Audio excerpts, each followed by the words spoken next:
Friends, welcome back to our own channel wealth growth. तो friends, इस video के अंदर देखने वाले निफ्टी बैंक मंडे को किस तरह से काम कर सकता है। कल हमने यहाँ पे क्या डिस्कशन किया था। तो यहाँ पे मार्केट ने, यहाँ पे हमारे एनालिस्ट को मार्केट ने हुबेहूब यहाँ पे रिस्पेक्ट किया था। कल भी हमने क्या कहा था, जब तक मार्केट 36,250 के ऊपर ऊपर रहेगी, हम यहाँ पे सी के बारे में सोचेंगे, हम पी को यहाँ पे नहीं लेंगे। मार्केट अगर गैप अप खुलते थे उसे नीचे आती है तो शायद इन्हें इस लेवल के आसपास अगर मिल जाते, वहाँ पे एक सी की पोजीशन लेके इस लेवल के आसपास अगर मिल जाते, वहाँ पे एक सी की पोजीशन यहाँ पे ले लेंगे। 250 हमारा एस एल था, मार्केट यहाँ तक आई। अगर हम इस लेवल को देखेंगे, इस लेवल के क्या है यहाँ पे मार्केट 36,343 से मार्केट यहाँ पे घूमी, मतलब 100 पॉइंट के एसएल के साथ हम यहाँ पे एक सी की पोजीशन ले सकते थे। हमारे एसएल के पास हमें मार्केट यहाँ पे मिली। मार्केट ने यहाँ पे देख सकते हैं, इसी लेवल से मार्केट एक लेवल यहाँ पे एक अपसाइड का मोमेंटम दिखाया। मार्केट उसी लेवल से एक अपसाइड का मोमेंटम मार्केट में अच्छी खासी रैली हमें देखने को मिली थी ऊपर की तरफ। तो ऊपर की तरफ हमारा फर्स्ट टारगेट था 36,900 तक मार्केट के अंदर हम टारगेट देख रहे थे। अगर मार्केट यहाँ पे फ्लैट ओपन के चलने लगती तो हमारा उस टारगेट तक मार्केट आ जाती। मार्केट गैप अब खुल के मार्केट 200 पॉइंट नीचे आई, मार्केट ओपन हुई 300 पॉइंट नीचे आई, तो हमारा टारगेट 300 पॉइंट से नीचे की तरफ शिफ्ट हो गया। तो 36,000 था हमारा टारगेट था। अगर मार्केट फ्लैट ओपन के ऊपर रहती, अगर market flat gap up open की मार्केट नीचे आ रही है तो हमारा टारगेट फिर 300 पॉइंट से नीचे की तरफ शिफ्ट हो जाएगा। तो मार्केट जैसे 36,700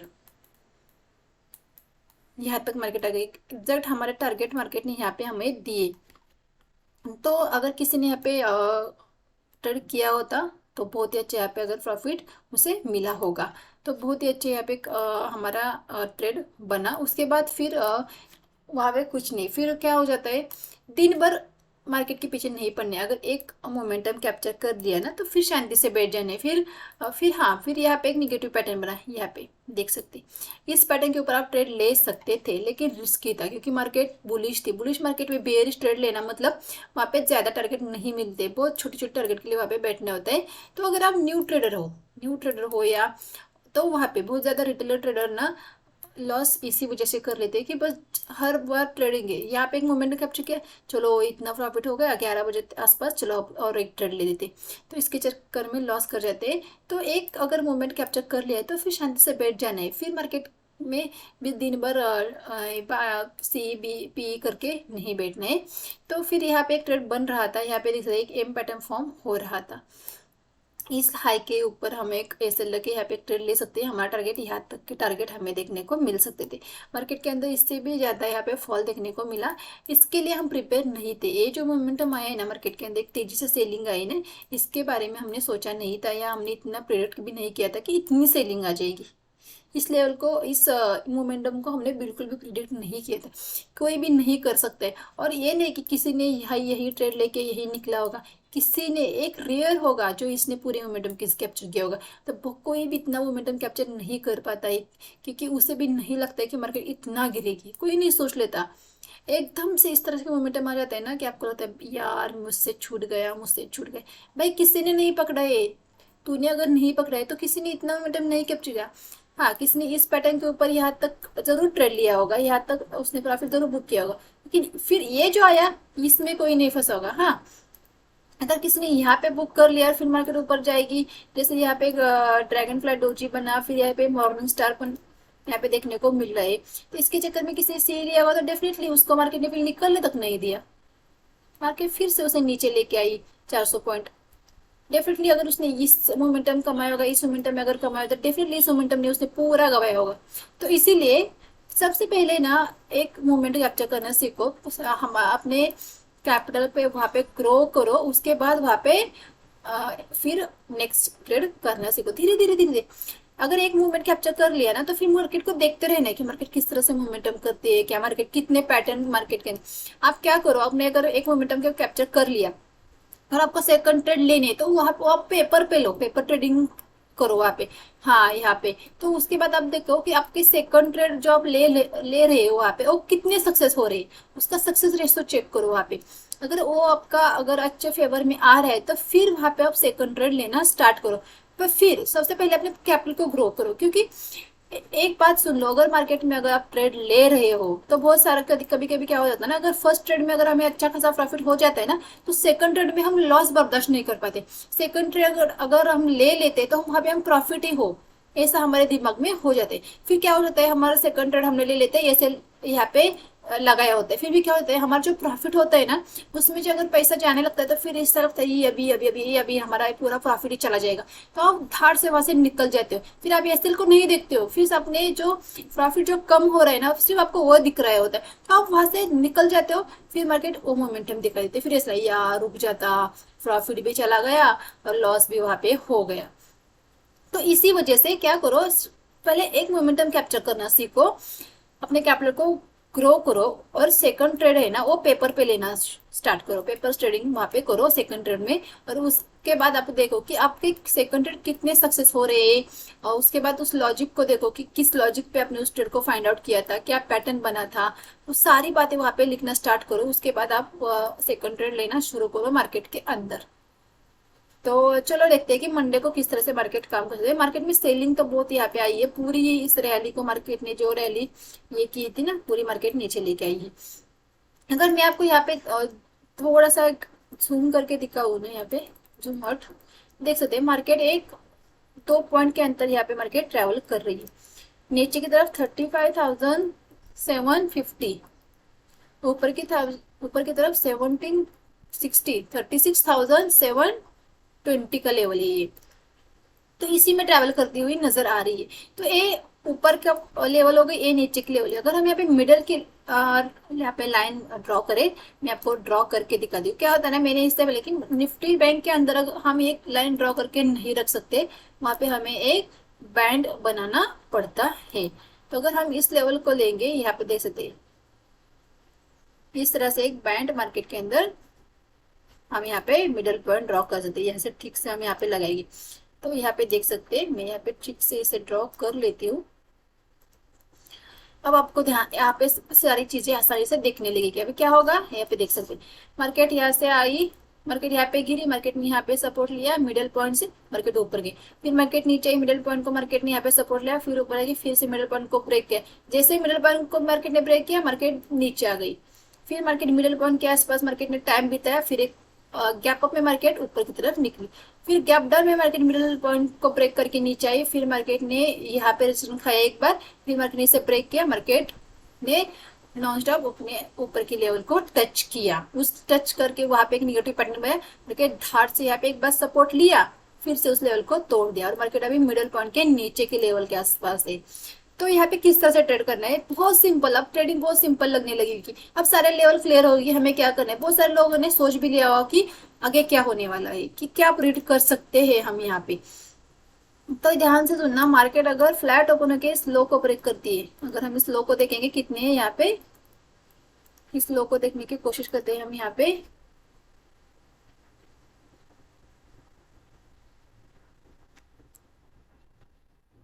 इस लो को देखेंगे तो 36,000 यहाँ पे 981, ये नीचे की तरफ का लो है। लेकिन हम क्या करेंगे, राउंड लेवल लेंगे, 36,080 को छोड़ देंगे, 36,900 को, 36,900 को अगर मार्केट ब्रेक कर लेगी तो हम नीचे की तरफ 35,750 तक के टारगेट के लिए नीचे की तरफ बैठ सकते हैं। लेकिन अगर यहाँ पर मार्केट आ जाते तो यहाँ पे एक बार अपनी पोजीशन को बुक करें कि मार्केट यहाँ पे एक बार यहाँ पे सपोर्ट लेके ऊपर गई है, यहाँ पे एक बार सपोर्ट लेके ऊपर गए, तो यहाँ पे थोड़ा सा बाउंस मार्केट दिखा सकती है। तो 36,000 यहाँ पे 35,900 के नीचे हम एक पी की पोजीशन में आ जाएंगे। मार्केट फ्लैट ओपन के नीचे आते 35,750 हमारा टारगेट रहेगा। तो फ्लैट ओपन होके नीचे आने की ए हो गई।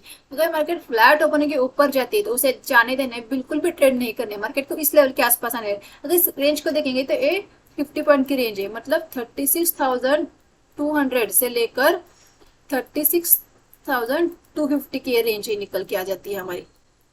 इस रेंज के आसपास अगर मार्केट मिलती है, यहाँ पे कोई निगेटिव पैटर्न, यहाँ पे रेजिस्टेंस खा लेती है, मान लो मार्केट यहाँ से फ्लैट ओपन के ऊपर गई, 36,250 तक मार्केट आ गई, इस पॉइंट तक आ गई, इस पॉइंट से रेजिस्टेंस खा के 200 को ब्रेक गई, हमें पी की पोजीशन में आ जाएंगे 36,250, 50 पॉइंट का सेल रख के हम 35,750 तक के टारगेट के लिए बैठ सकते हैं। 500 पॉइंट का फॉल हमें देखने को मिल सकता है। अगर मार्केट यहाँ से रेजिस्टेंस खाएगी तो फिर से इस तरह से आ सकती है। तो फ्लैट ओपनिंग में ए रजिस्टर लेवल यहाँ पे एक रजिस्टर मार्केट ने खड़ा कर दिया, तो फ्लैट ओपन के ऊपर जाती है, यहाँ पे रजिस्टर खा लेती है, तो वहां पे हम एक पी की पोजीशन लेंगे। मार्केट अगर 36,300 के ऊपर जब तक 36,300 के ऊपर मार्केट रुक नहीं जाती, वहां पे मान लो 30 मार्केट फ्लैट ओपन होकर ऊपर चलने लगी, मार्केट ने 36,250 को ब्रेक कर लिया। ब्रेक करते ट्रेड नहीं लेना है। 36,200 के पास मार्केट रुक रही है क्या, तो वहां पे 36,250 का एसएल लगा के वहां पे हम ट्रेड लेंगे। कोई 50 पॉइंट का अगर एसएल अफोर्ड कर सकते वो 50 पॉइंट का लगा सकते हैं, कोई नहीं मैं ज्यादा वहां पे अफोर्ड कर सकता हूँ तो वहां पे 100 पॉइंट का, मतलब 250 से 200 ये हमारा ना एक सपोर्ट लेवल बनेगा। अगर मार्केट इससे ऊपर निकलती है तो मार्केट के लिए सपोर्ट का काम करेगा, मार्केट अगर इसके नीचे रहेगी तो रजिस्टर का काम करेगा। तो ध्यान रखना है, यहाँ पे रजिस्टर खाली तो पी की पोजीशन लेगी, ऐसे ऊपर निकलेगी तो ये सपोर्ट बन जाएगा, तो वहां पे कॉल की पोजीशन ले सकते हैं। तो अगर फ्लैट ओपन होके ऊपर चलती है तो ध्यान रखना कि इस लेवल के आसपास मार्केट ऊपर निकलती है, रेजिस्टेंस खाली थी, उसके हिसाब से आप ऊपर की तरफ सी लेंगे, नीचे की तरफ पी लेंगे। ये होगा हमारे फ्लैट ओपन होकर ऊपर जाने की बात। मार्केट मान लो गैप अप ओपन हो जाती है, मार्केट गैप ओपन हो जाती है, हमारे लेवल के आसपास ओपन हो जाती है, यहाँ पे कोई निगेटिव पैटर्न बना दिया, कोई निगेटिव कैंडल बना लेती है, तो उसी कैंडल के हाई का सेल लगा के वहां पे पी की पोजीशन ले सकते हैं। फिर से हमारे नीचे की तरफ टारगेट रहेगा 35,750। अगर गैप अप खुल के इससे ब्रेक कर लेती है 36,300 के आसपास अगर मार्केट आ जाती है, तो वहां पे फिर 50 पॉइंट के एसएल के साथ आप वहां पे एक सी की पोजीशन ले सकते हैं। फिर ऊपर की तरफ हमारे वही टारगेट रहेगा, मार्केट फिर से ऊपर की तरफ 36,700 तक जा सकती है। 400 के वहां पे टारगेट निकल के आ जाते हैं। तो इस पॉइंट को ध्यान रखना, इस पॉइंट आप अपने चार्ट के ऊपर इस लाइन को ड्रॉ करके रखा, इस लेवल को ड्रॉ करके रखना कि इससे फिर आपको ट्रेडिंग के दौरान वहां पे आसानी होगी। क्या होता है ना, हम एक दिन पहले एनालिसिस कर लेते हैं, लेकिन ड्यूरिंग द मार्केट क्या होता है अपना दिमाग काम ही नहीं करता, फिर इधर उधर के जो मैसेजेस आते हैं, इधर उधर के जो यूट्यूब पे कहते हैं कि ऐसा होगा ऐसा होगा, ये सारे दिमाग में जैसे ही रेड कैंडल बनेगी दिमाग आई मार्केट अभी हाथ से गिरेगी, फिर लेवल कुछ दिमाग में नहीं रहते। तो ऐसा नहीं करना है, लेवल को ड्रॉ करके रखना है, उसके हिसाब से काम करना है। गैप डाउन के केस में थोड़ा सा दिक्कत हो जाएगी, अगर मार्केट गैप डाउन खुल जाती है तो हमारा टारगेट यहाँ पे, अगर फिर हमारा रिस्क रिवॉर्ड इतना अच्छा नहीं है, जितना रिवॉर्ड होगा उतना ही रिस्क होगा, तो वहां पे फिर प्राइजेशन है, वहां पे फिर रुक जाना है। मार्केट इस लेवल के आसपास अगर सपोर्ट लेते हुए दिखती है तो एक सी की पोजीशन जरूर ट्राई कर सकते हैं। एक मार्केट एक अच्छी खासी फिर से एक अपसाइड का मोमेंटम दिखा सकती है।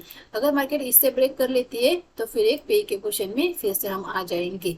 तो गैप डाउन के केस में वेट करना है, मार्केट को एक अप देती है तो फिर वहां से पी की पोजीशन लेंगे, अगर नीचे आती है तो यहाँ पे प्राइस एक्शन देखने के बाद यहाँ पे मार्केट अगर टाइम बिता रही है और फिर ब्रेक करे तो पी लेंगे, टाइम बिताने के बाद ऊपर जा रही है तो सी लेंगे। तो सारे लेवल ध्यान रखना, ऊपर की तरफ 36,250 से लेकर 200 तक एक रजिस्टर एरिया रहेगा, यहाँ पे 35,750 के आसपास हमारा एक सपोर्ट लेवल है, तो मार्केट इसके बीच इस लेवल के आसपास आने देना, फ्री ट्रेड करना। इस लेवल को ब्रेक करेगी तो हम जरूर एक पी की पोजीशन लेंगे इस लेवल तक, इससे ऊपर जाती थी इस लेवल के आसपास आ जाएगी तो वहां पे एक पी की पोजीशन ट्राई करेंगे।